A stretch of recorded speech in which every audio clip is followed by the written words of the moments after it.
सबसे important rule हमारे competitive exams का, ठीक है, हमारे एग्जाम का सबसे कॉम्पिटिटिव एग्जाम का सबसे इंपॉर्टेंट, सबसे एवरग्रीन एंड सबसे important rule, each, every, either, neither, any, none, ये सब एग्जाम्स में बहुत आता है, ठीक है, एग्जाम्स में बहुत ये देखो इन्होंने वर्ड पावर भी कर दिया, Shreyansh is giving word power as well. अब इसके हम रूट पे चलते हैं। रूट पे मतलब पार्ट ऑफ स्पीच पे चलना। अब बताओ कि ईच एंड एवरी में क्या क्या डिफरेंस, ईच और एवरी, इससे रिलेटेड एग्जाम में कैसा कैसा एरर आया है वो भी हम करेंगे। पहले मुझे बताइए ईच और एवरी में क्या डिफरेंस है। ईच और एवरी में सब बताऊंगी, सब इसके जड़ तक जाते हैं। जो ईच होता है, ईच जो होता है वो प्रोनाउन का भी काम करता है और ईच जो है वो एडजेक्टिव का भी काम करता है, ठीक है, ईच प्रोनाउन का भी काम करता है, ईच एडजेक्टिव का भी काम करता है। लेकिन जो एवरी है, ये एवरी सेंटेंस में कभी भी प्रोनाउन का काम नहीं करेगा। एवरी जब भी काम करेगा एक एडजेक्टिव का ही, क्योंकि एवरी के बाद हमेशा एक नाउन का आना जरूरी है। नाउन का आना जरूरी है, इसका मतलब है एवरी हमेशा अपने साथ एक नाउन लेगा, इसका मतलब एक एडजेक्टिव। पहला तो ये डिफरेंस हो गया, मैं आपको सब बताऊंगी, ठीक है। ईच प्रोनाउन का भी काम कर सकता है, ईच एडजेक्टिव का भी काम कर सकता है। देखो एग्जाम्पल दिया मैंने, ईच स्टूडेंट वॉज प्रेजेंट, और फिर लिखा मैंने each of the students was present. चलो मतलब बताओ पहला वाला सेंटेंस में ईच किसका काम कर रहा है, पहला वाला सेंटेंस में ईच किसका काम कर रहा है, ईच स्टूडेंट वॉज प्रेजेंट। पहला वाला देखो स्टूडेंट क्या है, नाउन, स्टूडेंट नाउन है ना, और नाउन के साथ तो प्रोनाउन आएगा ही नहीं, नाउन और प्रोनाउन एक साथ आएगा ही नहीं, नाउन के बदले ही तो प्रोनाउन आता है, तो इसको तो हम प्रोनाउन मान ही नहीं सकते हैं। यहाँ का ईच एडजेक्टिव है, ठीक है, किसकी विशेषता बता रहा है, स्टूडेंट की। ये ईच एडजेक्टिव है जिसको मैं पढ़ाऊंगी आपको, ठीक है, इसको हम बोलते हैं डिस्ट्रीब्यूटिव एडजेक्टिव। तो यहाँ का ईच एडजेक्टिव, और दूसरा वाला ईच क्या है, दूसरा वाला ईच प्रोनाउन है। क्यों, ये ऑफ क्या है, of preposition, of is a preposition, और प्रेपोजिशन के पहले क्या आता है, सब्जेक्ट, और किसी भी वर्ड को सब्जेक्ट होने के लिए, किसी भी वर्ड को कर्ता होने के लिए उसको या तो नाउन होना होगा या तो प्रोनाउन। तो ईच प्रोनाउन तो नहीं है ना, ठीक है। बहुत सारे स्टूडेंट्स में से एक की बात हो रही है, तो किसकी, ये ईच किसके लिए यूज हुआ है, स्टूडेंट के लिए, और ये सब्जेक्ट है, सब्जेक्ट होने के लिए नाउन तो नहीं है, ये प्रोनाउन है, तो यहाँ का ईच प्रोनाउन। पहला स्टेप में मुझे बस बताना था कि ईच प्रोनाउन का भी काम कर सकता है, ईच एडजेक्टिव का भी काम कर सकता है, ठीक है, दोनों का काम कर सकता है। लेकिन एवरी, अगर मैं ऐसा लिख दूं ना, एवरी वॉज प्रेजेंट, तो ये सेंटेंस रॉन्ग होगा, क्योंकि ये वॉज क्या है, वर्ब, और वर्ब का एग्रीमेंट किससे होता है, सब्जेक्ट से, और किसी भी वर्ड को सब्जेक्ट होने के लिए नाउन प्रोनाउन होना होगा, बट एवरी ना तो नाउन है ना तो प्रोनाउन है, तो यहाँ एवरी सब्जेक्ट का काम कर ही नहीं सकता। एवरी के बाद हमेशा एक नाउन चाहिए, every student was present, every girl was present, तो एवरी के बाद एक नाउन आएगा, एवरी के बाद हमेशा नाउन आएगा। बस फर्स्ट स्टेप में मुझे बताना था कि ईच प्रोनाउन का भी काम कर सकता है और ईच एडजेक्टिव का भी काम कर सकता है, और एवरी एडजेक्टिव का प्रोनाउन का काम कभी नहीं करेगा, जब भी करेगा एडजेक्टिव का करेगा, और एवरी के बाद हमेशा एक नाउन चाहिए, ठीक है, ओके। हाँ, इतना दूर क्लियर है, एक बार बताइए, इतना दूर क्लियर है। अब मैं इसका दूसरा डिफरेंस बता रही हूँ। हाँ, दूसरा डिफरेंस, ईच और एवरी का दूसरा डिफरेंस ये तो हो गया, सबसे इंपॉर्टेंट और दूसरा डिफरेंस है ईच और एवरी। एक तो मैंने प्रोनाउन और एडजेक्टिव वाला बता दिया, और दूसरा ईच कितने के लिए यूज होता है, ईच फॉर टू के लिए भी यूज होता है और मोर देन टू के लिए भी यूज होता है। ये मत समझना कि ईच दो के लिए और एवरी दो से ज्यादा के लिए, ईच दो के लिए भी यूज कर सकते हैं, मोर देन टू के लिए भी यूज कर सकते हैं, बट एवरी हमेशा मोर देन टू, एवरी हमेशा दो से ज्यादा, यस, बट ईच दो के लिए भी और दो से ज्यादा के लिए भी, ठीक है। एवरीवन वाज प्रेजेंट, ठीक हो, यस, एवरीवन वाज प्रेजेंट, ठीक है, ओके, हाँ, ओके, दोनों के लिए यूज होता। अब देखो इससे कैसे एरर आया है, एग्जाम्स में एरर कैसा आया हुआ है बता रही हूँ। और दूसरी बात मैंने लिखा ईच ऑफ द स्टूडेंट्स, आप बोलोगे ना, आप मुझे बोलोगे कि मैम एक सेंटेंस में तो आपने लिखा था ईच स्टूडेंट, एक सेंटेंस में तो आपने ईच के साथ स्टूडेंट लगाया था, ईच के साथ स्टूडेंट लगाया था, और दूसरे में जब ऑफ आ गया तो यहाँ पे एस लगा दिया। क्यों? क्योंकि जब भी ऑफ आ जाता है ना तो हम सिलेक्शन करते हैं, ठीक है, चुनते हैं, और सिलेक्शन हमेशा दो या दो से ज़्यादा के लिए होता है। तो जब दो या दो से ज़्यादा के लिए होगा तो प्लूरल लगाओगे ना, ईच ऑफ द स्टूडेंट्स, मतलब बहुत सारे स्टूडेंट्स हैं और बहुत सारे स्टूडेंट्स में मैं प्रत्येक की बात कर रही हूँ, ठीक है, एक एक करके एक एक की बात कर रही हूँ। तो हम जनरली ईच किसके लिए यूज़ करते हैं? इंडिविजुअल के लिए, इंडिविजुअल के लिए। कोई ग्रुप है, जैसे ये हमारा क्लास चल रहा है, क्लास तो एक ही है ना, जैसे आप सारे स्टूडेंट्स ने सारे ने मिलके एक ग्रुप बनाया, ठीक है, ये ग्रुप बनाया और इसी ग्रुप का नाम क्लास है, और इस क्लास में बहुत सारे स्टूडेंट्स हैं, तो मैं एक एक स्टूडेंट की बात करूंगी ना, तो मैं क्या बोलूंगी? ईच। तो ईच यूज होता है for the group, sorry for the individual. और एवरी यूज होता है, एवरी यूज होता है हम कलेक्शन या ग्रुप के लिए यूज करते हैं। कलेक्शन बहुत सारे समूह मिलके जब एक बनाता है, ग्रुप बनाता है, उसके लिए हम एवरी यूज करते हैं। और ईच और एवरी दोनों सिंगुलर होता है। आप मुझे बोलोगे कि मैम सिंगुलर आपने क्यों लगाया? क्योंकि ईच में है तो आप लोग बहुत सारे स्टूडेंट्स में, मैं बात कर रही हूँ एक एक की ना, तो ईच भी सिंगुलर होगा। लेकिन आप हो तो बहुत सारे, लेकिन सबों ने मिलके ग्रुप तो एक ही बनाया है ना, एवरी। तो ईच और एवरी हमेशा सिंगुलर होता है। ईच दो के लिए, दो से ज़्यादा के लिए भी, और एवरी तो हमेशा दो से ज़्यादा के लिए, ठीक है। और दोनों सिंगुलर है, ठीक है, दोनों सिंगुलर है। फिर आपके दिमाग में एक क्वेश्चन आएगा, ये देखो मैंने लिखा ईच स्टूडेंट इज प्रेजेंट, और दूसरा लिखा ईच ऑफ द स्टूडेंट्स। क्योंकि अभी मैंने बताया कि जब भी ऑफ लग गया ना, जब भी ऑफ आ गया तो हम सिलेक्शन करते हैं, हम सिलेक्शन दो या दो से ज़्यादा के बीच में करते हैं, इसीलिए मैंने प्लूरल लगाया। अब कुछ बच्चे इसमें आर प्रेजेंट लगाएंगे, उनके दिमाग में आएगा कि यहाँ तो बहुत सारे स्टूडेंट्स हैं, आर लगाएंगे, बट यहाँ भी आंसर इज होगा। वाई? यहाँ हमने इस किसको देखकर लगाया, यहाँ इस किसको देखकर लगाया हमने, बताना यहाँ पे इस किसको देखकर लगाया? ये जो वर्ब है, वर्ब हम किसको देखकर लगाते हैं? अपने सब्जेक्ट को, क्योंकि सब्जेक्ट ने एग्रीमेंट किया है वर्ब से, सब्जेक्ट ने एग्रीमेंट किया है वर्ब से। क्या कि अगर सब्जेक्ट सिंगुलर, वर्ब भी सिंगुलर, सब्जेक्ट प्लूरल, वर्ब भी प्लूरल। तो यहाँ का ईच एडजेक्टिव का काम कर रहा था, तो यहाँ जो हमने वर्ब लगाया है ईच को देख के नहीं लगाया है, ईच एडजेक्टिव है, और एडजेक्टिव कभी भी सब्जेक्ट नहीं बनेगा, सब्जेक्ट बनने के लिए तो नाउन या प्रोनाउन होना। यहाँ हमने स्टूडेंट को देख के लगाया, स्टूडेंट, ईच के बाद हमेशा सिंगुलर आएगा, तो हमने इज लगाया। अब आपके दिमाग में आएगा यहाँ तो इतने सारे स्टूडेंट्स हैं, आर लगना चाहिए, बट बिकॉज हम यहाँ स्टूडेंट्स को देखेंगे ही नहीं, ये हमारा बीच में प्रेपोजिशन आ गया। मेन सब्जेक्ट किसको मानते हैं? जो प्रेपोजिशन से पहले, ठीक है, प्रेपोजिशन से पहले हमारा मेन सब्जेक्ट होता है, और मेन सब्जेक्ट होने के लिए नाउन या प्रोनाउन।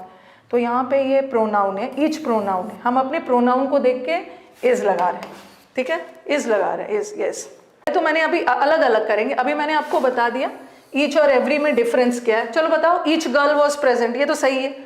ईच, यहाँ पे ईच किसका काम कर रहा है? एडजेक्टिव का, क्योंकि गर्ल नाउन है, गर्ल की विशेषता बता रहा है, और वॉज।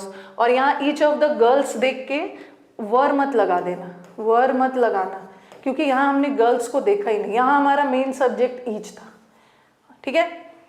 अब नेक्स्ट देखो, यहाँ का ईच एडजेक्टिव का काम कर रहा था, और यहाँ का ईच प्रोनाउन का काम कर रहा है। यहाँ भी सही है, every girl was present, girl क्या है? नाउन, कैसे? Every girl.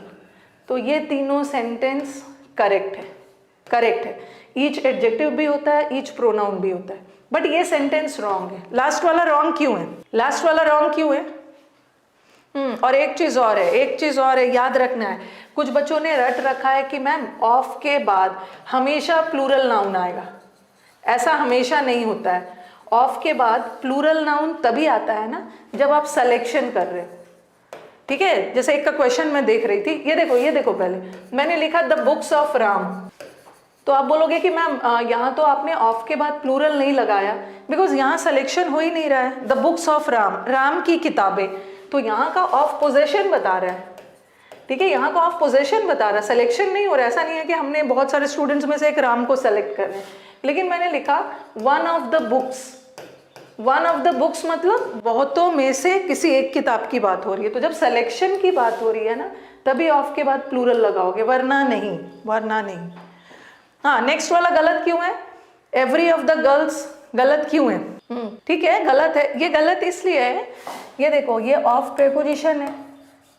प्रेपोजिशन के पहले क्या आता है? सब्जेक्ट। और किसी भी वर्ड को सब्जेक्ट होने के लिए नाउन या प्रोनाउन, नाउन या प्रोनाउन। बट एवरी ना तो नाउन है ना तो प्रोनाउन है, एवरी तो एडजेक्टिव है, और एडजेक्टिव कभी भी सेंटेंस का सब्जेक्ट नहीं बन सकता है। क्या करोगे? क्या करोगे? यस, कुछ बच्चे बोल रहे हैं कि मैम ऐसा लगा देते हैं, एवरी गर्ल। क्या ये सेंटेंस सही होगा? Every girl of the girls, ये सेंटेंस सही होगा? ये सेंटेंस करेक्ट नहीं है। तो हम इसको क्या करेंगे ना, एवरी को बदल देंगे ईच में, each of the girls. Yes, each हो सकता है क्योंकि ईच प्रोनाउन का काम करता है, और प्रोनाउन भी हमारे सेंटेंस का सब्जेक्ट बन सकता है, सब्जेक्ट बन सकता है। ठीक है, yes, each of the girls करेंगे। और यहाँ ईच हमारा सिंगुलर है, वर्ब भी सिंगुलर, वर्ब भी सिंगुलर। अब आपके एग्जाम में एक क्वेश्चन आया हुआ, एक क्वेश्चन ये वाला, अच्छा पहले ये कर लेते हैं, चलो सेंटेंस, एक मिनट। एक बनाना ट्री वाला क्वेश्चन देखा था, वहाँ बहुतों ने रॉन्ग कर दिया था। चलो ईच, हाँ ईच के बाद ध्यान रखना है, ईच एडजेक्टिव है, ठीक है। ईच के बाद तुरंत कोई नाउन आएगा ना, वो सिंगुलर होगा, सिंगुलर लगाओ।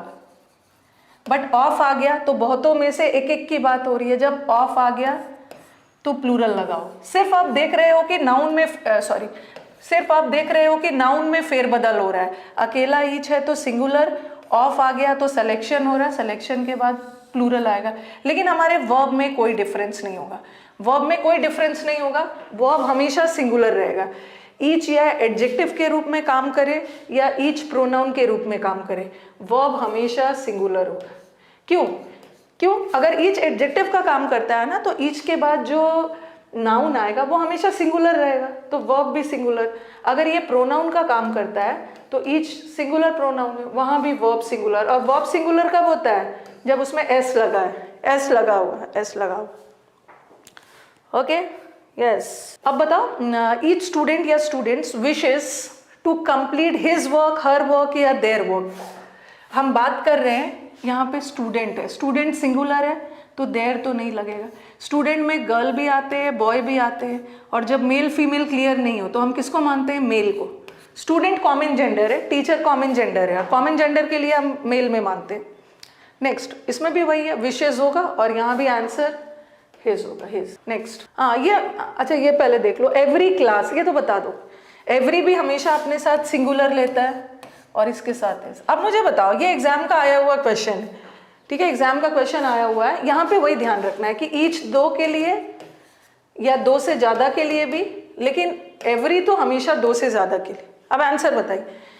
Practically every part of the banana tree is used by man. बताओ, आंसर बताओ। Every part of the banana tree, banana tree के हर पार्ट को, बनाना ट्री के हर पार्ट को, आंसर बताइए। अच्छा, कुछ ईच भी आ रहा है, कुछ बच्चे हमारे नो इम्प्रूवमेंट में, एनी नहीं होगा ना, एनी पार्ट, ठीक है। एनी पार्ट का मतलब कोई भी एक पार्ट, तो बनाना ट्री का सब पार्ट को हम यूज करते हैं, उसके ट्रंक को भी यूज करते हैं, बनाना के लीव्स को भी यूज करते हैं, ओके। बनाना का हर, बनाना के फ्रूट्स का भी यूज होता है, तो एनी तो नहीं होगा। और मोस्ट के साथ तो मोस्ट पार्ट्स होना चाहिए, मोस्ट, ये भी हट गया, ये दो तो हट गया। अब आपको कंफ्यूजन होगा ईच और एवरी में, ईच और एवरी में। ईच दो के लिए और एवरी, ईच दो के लिए भी होता है, दो से ज्यादा के लिए भी होता है, बट एवरी तो हमेशा, हाँ तो आपके दिमाग में, हाँ बता रही बहुतों का आंसर नो इम्प्रूवमेंट है, और आंसर नो इम्प्रूवमेंट ही है, आंसर नो इम्प्रूवमेंट ही है। कंफ्यूज करने वाला सेंटेंस है, क्योंकि आप बोलोगे कि मैम आपने तो अभी बोला कि ईच दो के लिए और दो से ज्यादा के लिए भी है ना, तो बनाना के तो कितने सारे पार्ट्स होते हैं, एवरी भी दो से ज्यादा के लिए, ठीक है, और ईच भी दो से ज्यादा के लिए, और बनाना ट्री के तो दो से ज्यादा पार्ट्स होते हैं, तो हम ईच भी लगा सकते हो, ईच भी लगा सकते हो। चलो आंसर बताओ, जिसने एवरी यूज किया उसका आंसर करेक्ट है, बट वाई, क्यों यूज किया, क्यों यूज किया, बताया था आपने, हाँ तो क्यों यूज किया? Every part of the banana tree, हाँ every part of the banana, मैंने कोकोनट वाला एग्जाम्पल दिया था, यस अंशुराज, मैंने कोकोनट किया था। एक तो बनाना, देखो मैंने क्या बोला कि ईच किसके लिए होता है? इंडिविजुअल के लिए। आपके बनाना ट्रीज के बहुत सारे पार्ट्स हैं, ठीक है, और उस पार्ट्स में भी बहुत सारे पार्ट्स है। देखो बनाना ट्री का अगर लीव्स देखा जाए ना, तो बनाना ट्री लीव्स पूरा है, और लीव्स में भी बहुत सारे पार्ट है, लीव्स के भी अलग अलग हिस्सा होते हैं। जैसे बनाना का मैं स्टेम देख लूँ, स्टेम देखो ना, तो स्टेम के भी बहुत सारे पार्ट होते हैं। स्टेम में आपका बर्ड होता है, कली होगा, फिर फ्लावर होगा, तब मैं वहाँ पे ई चीज का यूज करूँगी, बट यहाँ तो एवरी हो, every every every every practically हर पार्ट को यूज किया जाता है। नेक्स्ट क्वेश्चन, अब बता, नन ऑफ द स्टूडेंट, हाँ अब मुझे एक चीज और बताना, ईच और एवरी का हमने सारा डिस्कशन कर लिया, अब हमें चलना है, अब हमें डिस्कस करना है ईदर और नीदर, ठीक है, ईदर और नीदर। अगर मैं बात करूं कि ईदर, यहीं पे समझाती है, ईदर और बोथ, ईदर और बोथ में क्या डिफरेंस है? ईदर में भी 2 पर्सन्स या थिंग्स है, ठीक है, ईदर में भी दो लोग हैं और बोथ में भी 2 लोग हैं, बट दोनों में डिफरेंस क्या है? बोथ भी 2 के लिए और ईदर भी 2 के लिए, बट दोनों में डिफरेंस क्या है? क्या डिफरेंस है? स्वाति बैफल हो गई है। बहुत अच्छी बात है कि आप लोग वर्ड पावर भी बीच बीच में यूज करोगे। दोनों में डिफरेंस क्या है? यहाँ भी 2 लोग हैं, यहाँ भी 2 लोग हैं, बट यहाँ बात हो रही है 2 में से किसी एक की, ठीक है, इधर में 2 लोग हैं, बात हो रही है 2 में से किसी एक की, बट यहाँ पे बात हो रही है दोनों की, तो मैं क्या बोलूंगी? Both were present. Both were present मतलब दोनों प्रेजेंट थे, बट इधर वॉज प्रेजेंट, इधर में बात हो रही है किसी एक की बात हो रही है ना, 2 में से, तो यही डिफरेंस है, ठीक है। और एनी में क्या डिफरेंस है? What is any? इधर तो 2 के लिए, फॉर 2, बट डिफरेंस क्या है? इधर 2 में से कोई एक, और नीदर भी 2 के लिए, नीदर में भी 2 के लिए, इधर में भी 2 लोग हैं, नीदर में भी 2 लोग हैं, बट इधर 2 में से कोई एक और नीदर में से 2 में से कोई एक भी नहीं, तो इधर पॉजिटिव के लिए, नीदर नेगेटिव के लिए। और एनी कितने के लिए? एनी मोर देन 2 और नन भी मोर देन 2, ठीक है। डिफरेंस क्या है?